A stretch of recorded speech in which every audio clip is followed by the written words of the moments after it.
All rise.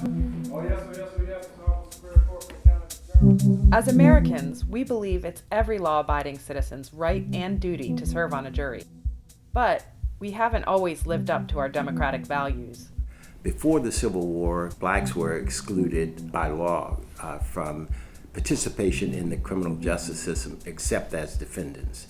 After the Civil War, some of the same practices and customs continued that excluded them, although under law they had the right to participate.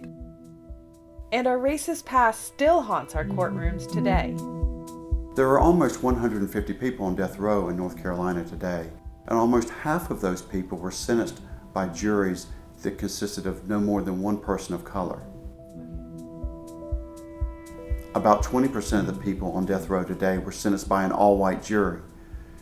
In a state as great and diverse as North Carolina, that's absolutely unconscionable.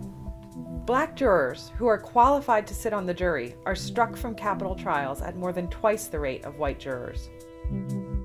Prosecutors' own notes show that they still strike black jurors because of their race, even though it's illegal. In those notes, we've seen prosecutors describe potential jurors as being a black wino or being from a black neighborhood. In one case, a judge asked the prosecutor why he struck a black juror. He responded, "I left one black person on the jury already."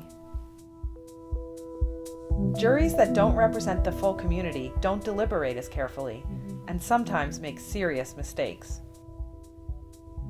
At least 9 innocent people have been sentenced to death in North Carolina.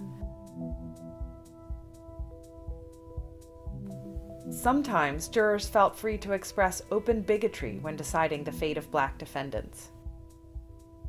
Kenneth Rouse sits on North Carolina's death row today.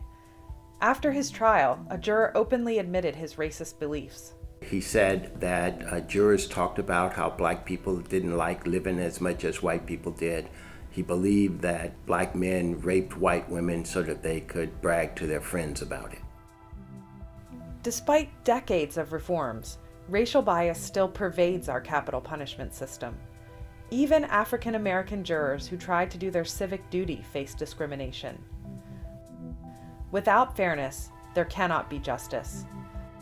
The risk of having a death penalty is just too high.